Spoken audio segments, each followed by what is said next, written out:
Hey everybody, how's it going? Welcome to episode 2, deuces of the Marvel Annotated podcast, where we talk all things Marvel, film, TV, video games, news, etc., etc. Now, in this episode, we only have 3 topics today.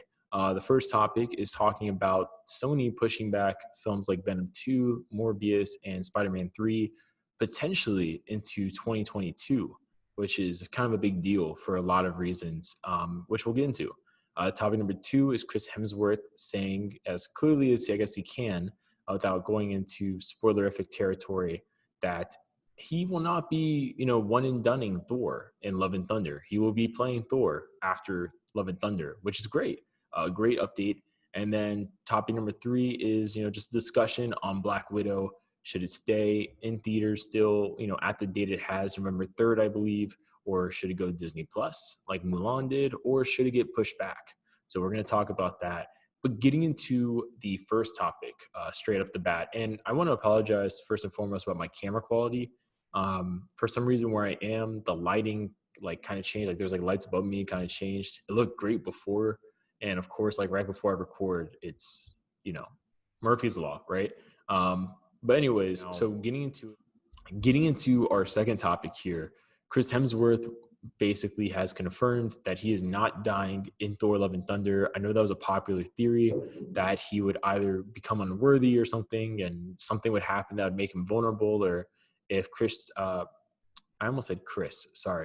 if Christian Bale is playing Gore the God Butcher, maybe he kills, the Chris Hemsworth Thor in the film, and, Jane Foster Thor will kind of avenge him, so to speak, and then Natalie Portman will carry on as the new Thor for a film series. There's been theories of that. There's been theories Natalie Portman will one and done her tenure as Thor, but overall, when asked about it, he said, "Are you crazy? I'm not going into any retirement period. Thor is way too young for that. I'm only 1,500 years old. It is definitely not a film that I say goodbye to this brand. At least I hope so. After reading the script, I can say that I am very excited. For sure, there will be a lot of love and a lot of lightning in this production. I'm glad that after all that happened in Avengers Endgame, I'm still a part of the MCU, and we can continue the story of Thor. Of course, I can't tell you anything about the plot, but to satisfy your curiosity, I'll say that I had a lot more fun reading the script than on Thor Ragnarok. And that proves something, because that film, I guess this film, was brilliant. So that's pretty cool. I think, honestly, keeping Chris Hemsworth as Thor is a really smart move by Marvel, just because Thor is a character that can further connect to other franchises Marvel's been doing.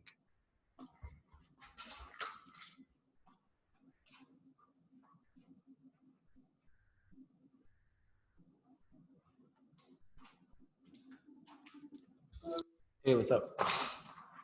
Hey, for this application, it's asking me, in 150 characters or fewer, tell us what makes you unique. Try to be creative and say something that will catch our eye. I thought this was an emergency. What? I thought this was like an emergency or something, or you were at the door. No. It is an emergency to me. Should I keep this in the podcast? I was recording. Should I keep this conversation in it? Yeah. All right, what's up, please? Because I don't want someone to come in here, so. Okay, so do you think it's fine if I say from an early age I realized things do not fit neatly into boxes? Yes. Okay, bye.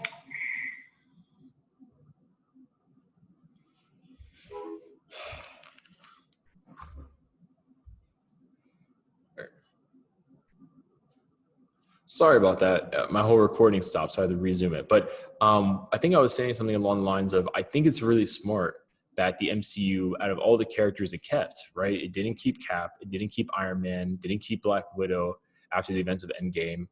In a way, they kept, but really didn't keep Hawkeye.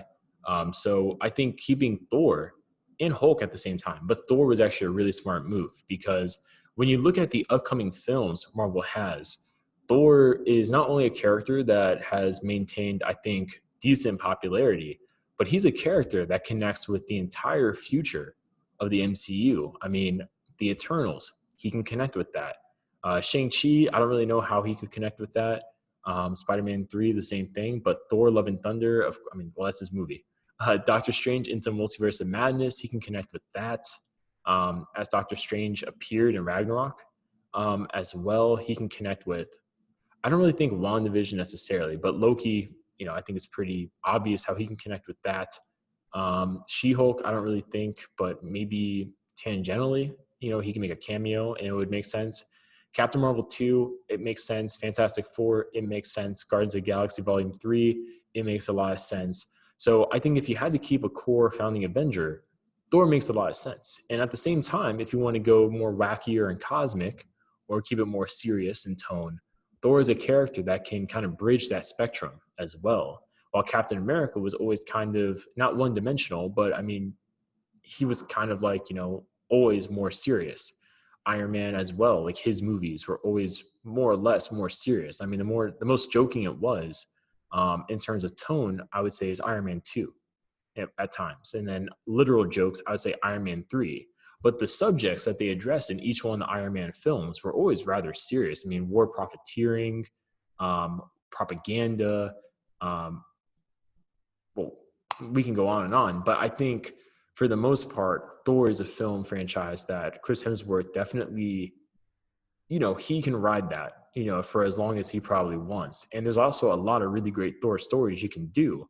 And I think if they do the Jane Foster Thor as a one and done or as a continued thing, that works out really well. And unfortunately, as well, with the whole Black Panther situation, Marvel is going to need more legacy franchises to keep going, I would think, to kind of really keep the core foundation of the MCU in spearheaded. So I wouldn't be surprised if leading the Avengers going forward, it's not just Captain Marvel, of course, but it's Captain Marvel and Thor, which will be really cool because they're two powerhouse characters. So whatever threat is coming their way, like let's say the Eternals or the Celestials or cosmic characters like the Shi'ar or the Kree, the Super Scrolls necessarily, whatever is coming in the future, definitely Marvel can do bigger, badder, kind of villains.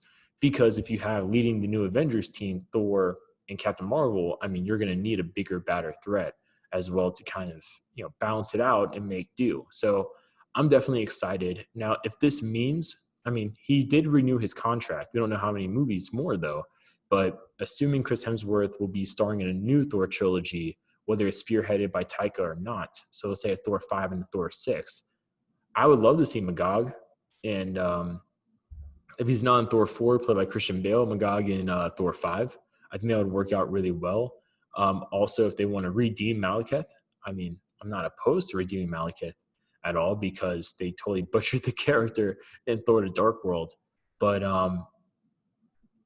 I mean, the fact that he's staying is pretty cool. I think if you want to do a storyline like with King Thor in the future and kind of do like a non-linear storyline, that would work out. Midgard Serpent would be really cool as well to see. I already said King Thor, but something in the King Thor storyline, it fit with Gore, the God Butcher, but alongside that, Galactus. Currently in the Thor comic books, he is a herald of Galactus. So I think if they want to do something like that, that'd be really interesting. How this will fit, I'm really curious about. I mean, you could do the whole like a time traveling story element with the King Thor character, and also you could feature a younger Odin. They teased Thor's grandfather Bor in Thor: The Dark World, that he had a brief appearance in the beginning. I think that'd be cool to have him come back, whether it's played by the same actor or a different actor. Probably a younger Odin though would work out. But you could do a really cool kind of time traveling storyline with Thor in that instance, since you've already more or less opened that door with Avengers Endgame anyways. You could do War of the Realms as a storyline, obviously adapted a bit differently, which would be kind of cool. I don't really know if you do Surtur just because you've already kind of done him. But overall, I think there's a lot you can do with the character. You could do, God, what could you do? You could do, it's eluding me here, but you could always do a storyline where Hela returns.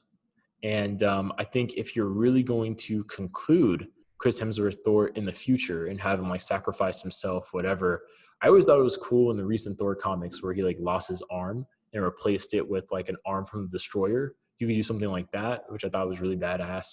But you could really conclude out, I think, Thor's storyline with Galactus. Definitely, you could have him fighting Galactus, and that's kind of like a heroic moment.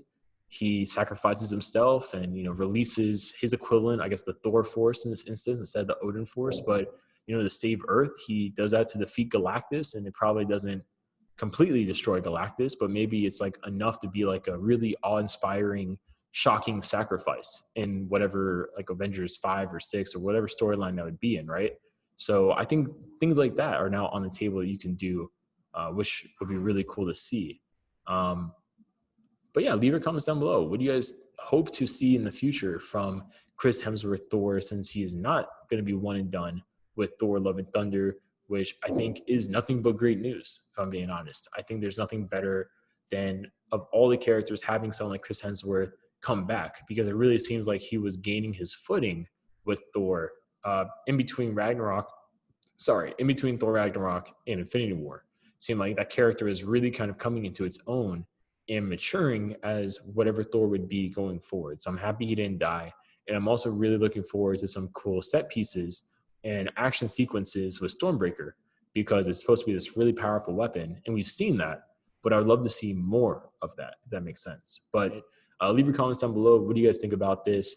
And thanks for checking out episode 2 of the Marvel Annotated podcast. I appreciate you guys that listened all the way through.